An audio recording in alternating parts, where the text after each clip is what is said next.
Hi everyone, a very warm welcome to Skill Shot. इस video में हम बात करने वाले हैं sale of service entry in Tally Prime के बारे में। वीडियो को शुरू से लेकर अंत तक जरूर देखें। अगर आपकी कोई भी क्वेरी है तो कमेंट कीजिए, और अगर अभी तक आपने हमारे चैनल को सब्सक्राइब नहीं किया तो सब्सक्राइब कीजिए और बेल आइकन को प्रेस कीजिए सबसे पहले वीडियो पाने के लिए। तो हम स्टार्ट करते हैं। सबसे पहले मैंने कंपनी जो है स्किल शॉट की क्रिएट कर ली है। अभी तक कोई भी वाउचर एंट्री नहीं हुई है। करंट पीरियड 1 अप्रैल 22 से लेकर 31 मार्च 23 तक का है। तो इसमें मैंने दो सिनारियो लिया है। फर्स्ट केस में जो मेरी कंपनी है स्किल शॉट, वो इलेक्ट्रॉनिक आइटम्स बेचती भी है प्लस उसका रिपेयर भी करती है। तो इसमें सेल ऑफ गुड्स भी है, सेल ऑफ सर्विस भी है। तो इस केस में हम क्या फीचर अनेबल करेंगे? तो सबसे पहले हम F11 में जाएंगे। यहाँ पर मेंटेन अकाउंट्स को आपको यस करना है। Bill bye bill entry obviously enable, bill wise entry को यस करना है। मेंटेन इन्वेंट्री, इन्वेंट्री भी आपको मेंटेन करना पड़ेगा क्योंकि आप इलेक्ट्रॉनिक आइटम बेच भी रहे हो। और इंटीग्रेट अकाउंट्स विद इन्वेंट्री को यस करना है। जीएसटी मैंने अनेबल कर दिया है। अब सिंपली कंट्रोल ए कर रही हूँ और मैं कहाँ जा रही हूँ? मैं वाउचर में जा रही हूँ। वाउचर में जाने के बाद मेरे को सिंपली सेल्स पे जाना है, F8 प्रेस करना है। सेल्स पे मैं आ गई हूँ, लेकिन आप यहाँ पर देखोगे, यहाँ पर क्वांटिटी जो है, क्वांटिटी वो मेंशन हो रहा है, लेकिन क्वांटिटी मुझे रिक्वायर्ड नहीं है क्योंकि इस केस में मैं रिपेयर की एंट्री कर रही हूँ। तो मुझे क्वांटिटी की कोई जरूरत नहीं है। तो इसमें मुझे मोड जो है वो चेंज करना पड़ेगा। तो चेंज मोड का ऑप्शन आता है, वहां मुझे जाना पड़ेगा, कंट्रोल एच प्रेस करना होगा। देखिए यहाँ पे तीन मोड है, एक आइटम इनवॉइस, एक अकाउंटिंग इनवॉइस, एक एज वाउचर। मेरे को कैसे कहाँ जाना होगा? सीन्स मुझे अभी आइटम की एंट्री नहीं करनी है, मुझे रिपेयर की एंट्री करनी है सेल ऑफ सर्विस रिलेटेड। तो मैं अकाउंटिंग इनवॉइस में जाऊंगी। अकाउंटिंग इनवॉइस में मैं जैसे ही जाऊंगी तो मुझसे सबसे पहले पूछा जाएगा पार्टी अकाउंट नेम। उससे पहले मुझे क्या करना है? मुझे डेट अगर चेंज करना है तो मैं कर सकती हूँ। जैसे मैं 2 अप्रैल 2022 ले रही हूँ और यहाँ पर पार्टी अकाउंट नेम को मुझे क्रिएट करना है। क्रिएट करने का शॉर्टकट है ऑल्ट सी। तो ऑल्ट सी करके मैं नहाटा प्लास्टिक जो है वो क्रिएट कर रही हूँ। ये मेरे लिए क्या है? मेरा डेटर है। ये डेटर क्यों है? क्योंकि मैं इसे सेल कर रही हूँ। ठीक है, मुझे बिल बाय बिल एंट्री करनी है मेंटेन, तो यस कर देती हूँ, बिल बाय बिल। आगे चलती हूँ। यहाँ पर मुझे जीएसटीएन नंबर इसका देना है। मैं एंटर मार के आगे जा रही हूँ। ये रजिस्टर्ड पार्टी है तो सिंपली मैं इसको जीएसटीएन नंबर इसका ले लेती हूँ, कॉपी कर लेती हूँ और यहाँ पर एंटर कर देती हूँ। ठीक है, तो मैंने जीएसटीएन डिटेल भी एंटर कर दिया। कंट्रोल ए कर लेते हैं। यहाँ पर देखिए डिस्पैच डिटेल्स वगैरह आ रहा है जो मुझे रिक्वायर्ड नहीं है। तो सिंपली मैं F12 करके डिस्पैच डिटेल को, यहाँ पर देखिए ऑप्शन आता है provide dispatch order and export detail, इसको मैं नो कर सकती हूँ। ठीक है, और कंट्रोल ए प्रेस कर सकती हूँ। तो मैंने पार्टी क्रिएट कर ली। पार्टी जो है इसमें सप्लीमेंट्री डिटेल सेक्शन में स्टेट दिखा रहा है, कंट्री दिखा रहा है, जीएसटीएन नंबर और प्लेस ऑफ सप्लाई। अब हम आगे चलते हैं कंट्रोल ए करके। कंट्रोल ए से सेव होती है। अब मुझे क्या क्रिएट करना है? रिपेयर का लेजर क्रिएट करना है अंडर सेल्स अकाउंट। तो ऑल्ट सी करके हम रिपेयर का करते हैं सेल्स के अंदर। यहाँ पर टाइप ऑफ लेजर ना तो ये डिस्काउंट है ना ही इनवॉइस राउंडिंग, तो हमें नॉट एप्लीकेबल करना है। जीएसटी इस पे एप्लीकेबल है। जीएसटी का जो डिटेल है उसे ऑल्टर करना पड़ेगा, इसलिए यस करते हैं। यहाँ पर आप डिस्क्रिप्शन दे सकते हैं। सेल ऑफ सर्विस में लिख रही हूँ एक बार। यहाँ पर HSN नहीं होगा, SSC कोड होगा क्योंकि ये सर्विस है तो आपका सर्विस अकाउंटिंग कोड होगा। तो आपको वो देखना पड़ेगा कि आपके सर्विस में कौन सा सर्विस अकाउंटिंग कोड है। एक बार मैं ऐसे ही यहाँ पर प्रोवाइड कर रही हूँ 6 डिजिट कोड। क्या ये नॉन जीएसटी गुड्स है? नहीं, ये नॉन जीएसटी गुड्स नहीं है। नेचर ऑफ ट्रांजैक्शन यहाँ पर मैं नहीं प्रोवाइड कर रही हूँ। टैक्सेबिलिटी जो है टैक्सेबल है, ना ही एग्जेम्प्ट है ना निल रेटेड है, तो टैक्सेबल कर देते हैं। और यहाँ पर जीएसटी का रेट दे देते हैं। जीएसटी का रेट मैं एक बार 18% रखती हूँ। तो यहाँ पर देखिए, यहाँ पर कॉन्फ़िगरेशन में आपको ऑप्शन मिल जाता है सारा जो है कॉन्फ़िगरेशन ऑन करने का, अनेबल करने का। आप चाहो तो यहाँ से अनेबल कर सकते हो अगर कोई भी कॉन्फ़िगरेशन आपको ना दिखे तो। ठीक है, तो मैंने ये कर दिया है। और ये टाइप ऑफ सप्लाई के केस में ये सर्विस है और कंट्रोल ए में कर रही हूँ। यहाँ पर सिंपली मुझे अमाउंट में लिखना है। अमाउंट में सपोज कीजिए मैंने 14,000 का रिपेयर का सर्विस दिया है, ठीक है।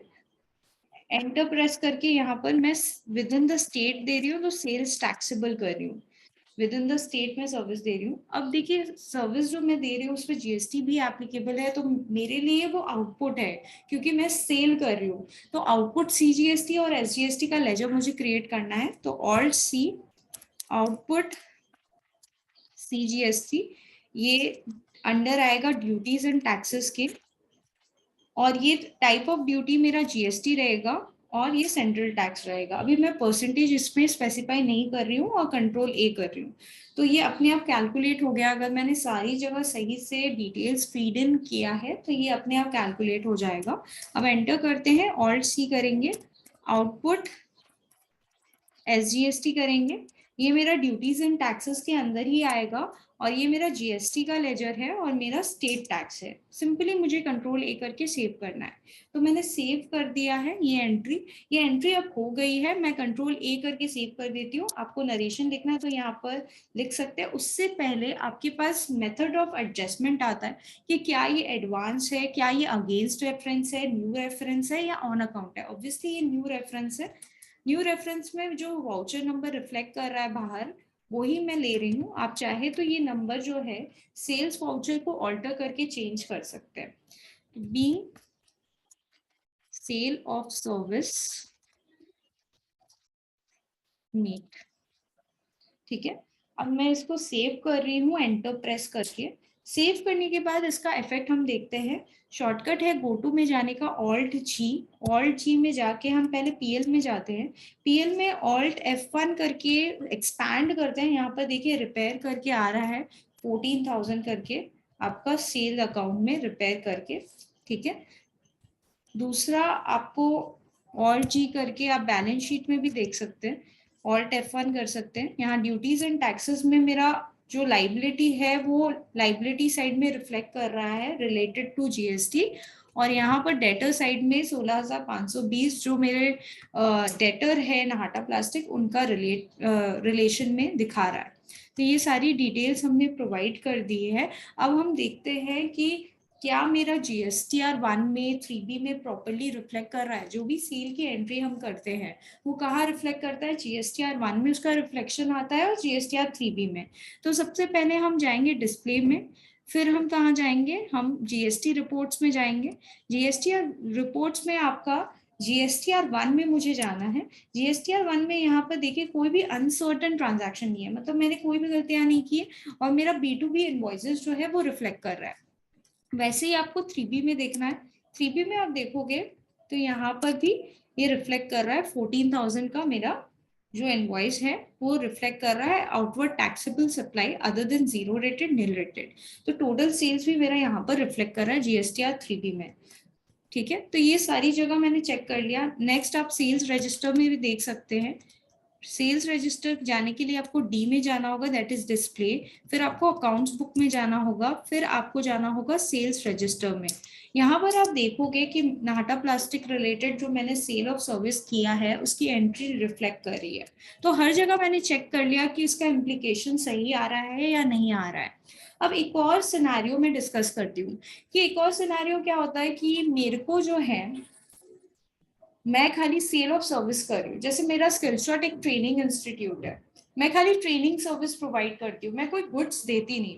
तो उस केस में आप F11 करके ये जो मेंटेन इन्वेंट्री का जो फीचर है उसको नो करके डिसेबल कर सकते हो, क्योंकि आपको इन्वेंट्री तो मेंटेन करनी नहीं है, तो सिंपली उसको कंट्रोल ए करके नो कर सकते हो, ठीक है। तो इससे आपकी जो इन्वेंट्री है वो मेंटेन नहीं होगी। तो आप जैसे ही गेटवे ऑफ टैली में वाउचर में जाओगे तो आपको चेंज मोड में सिर्फ दो ऑप्शन दिखाया जाएगा, एक अकाउंटिंग इनवॉइस और एज वाउचर। क्योंकि आपको इन्वेंट्री मेंटेन नहीं करनी, तो आइटम इनवॉइस जो है वो इसमें रिफ्लेक्ट नहीं होगा। तो आपको समझ में आया कि क्या क्या सिनेरियो हो सकता है। अब हम बात करेंगे प्रिंटिंग के बारे में।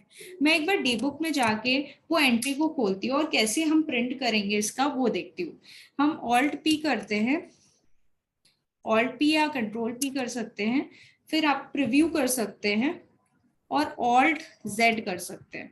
तो यहाँ पर देखिए ये जो है एंट्री ऐसे आ रही है रिपेयर की, ये डिटेल्स यहाँ पर आ रहा है, ऐसे बिल रिफ्लेक्ट हो रहा है। अगर आप चाहें तो और भी डिटेल्स देना चाहें तो कॉन्फ़िगर में जा सकते हैं, जो रेलेवेंट डिटेल्स आपको लग रहा है वो आप यहाँ से अनेबल कर सकते हैं। जैसे सीरियल नंबर, क्वांटिटी हमें चाहिए नहीं, रेट हमें नहीं चाहिए, गोडाउन नेम हमें नहीं चाहिए। तो जो आपको लग रहा है, जैसे आपको अगर जीएसटी रेट का परसेंटेज चाहिए तो आप इसको यस कर सकते हो, एचएसएन वाइज या एसएससी डिटेल चाहिए तो यस कर सकते हो, जीएसटी एनालिसिस चाहिए तो यहाँ पर आप डिटेल्स यस कर सकते हो। तो आपका जो मन है कि जो आपको रिक्वायरमेंट है वो आप उस हिसाब से कर सकते हैं। जैसे जैसे मैंने सब टाइटल में डाला है कि टाइटल होगा टैक्स इनवॉइस और सब title section rule 31 of GST act, तो वो भी आप डिटेल्स डाल सकते हो। ठीक है, तो अपने अकॉर्डिंग कॉन्फ़िगरेशन में जाके आप डाल सकते हो। जैसे बैंक नेम में आप कोई बैंक डाल सकते हो, क्योंकि सामने वाले को पता होना चाहिए कि आपके आपके किस अकाउंट में उसे पेमेंट करना है, तो आप बैंक डिटेल्स भी डाल सकते हो इसमें। ठीक है, तो जो आपको डिटेल्स डालनी है आप कॉन्फ़िगरेशन सेक्शन में जा सकते हो और फिर प्रीव्यू कर सकते हो कि आपका वो डिटेल्स आ रहा है या नहीं। जैसे मैंने टैक्स एनालिसिस का सेक्शन डाला था, तो ये वाला जो है टैक्स एनालिसिस का सेक्शन आ रहा है for Skill Shot authorise signatory, लेकिन इसमें बैंक का सेक्शन इसलिए नहीं आ रहा क्योंकि मेरा बैंक कोई क्रिएटेड नहीं है। अब मैं बैंक का सेक्शन इसमें कैसे ला सकती हूँ? सबसे पहले मुझे क्या करना होगा, ये एंट्री ऑलरेडी सेव्ड है, हमको क्या करना होगा, बैंक का लेजर क्रिएट करना होगा। मास्टर में जाके क्रिएट में जाना होगा, क्रिएट में जाके लेजर में जाके बैंक क्रिएट करना होगा बैंक अकाउंट के अंदर। सपोज कीजिए मेरा एचडीएफसी बैंक है, तो मैं एचडीएफसी बैंक जो है वो क्रिएट कर रही हूँ बैंक अकाउंट में।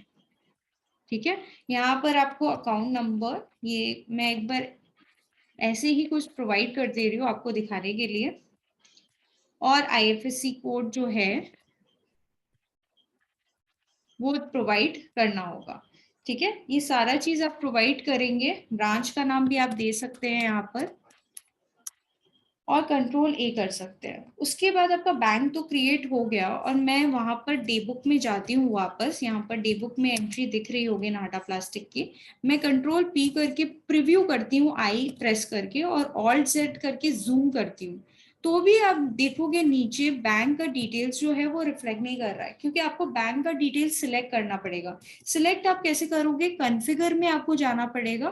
कॉन्फ़िगर में जाने के बाद यहाँ पर आप लिखिएगा बैंक, तो यहाँ बैंक नेम आ जाएगा, आपको सिंपली एंटर करना है और एचडीएफसी बैंक जो है वो सिलेक्ट करना है।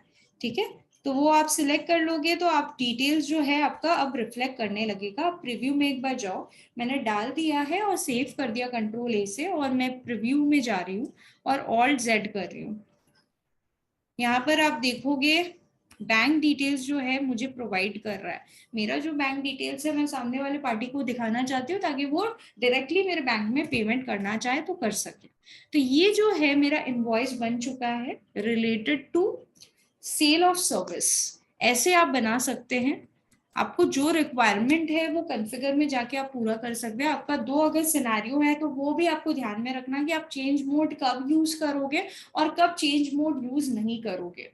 Thank you so much guys, hope ये वीडियो आपको समझ में आया। अगर आपकी कोई भी क्वेरी है तो जरूर लिखिए, हमारा वीडियो आपको कैसा लग रहा है वो भी बताइए ताकि हमें इनकरेजमेंट मिले। Thank you so much.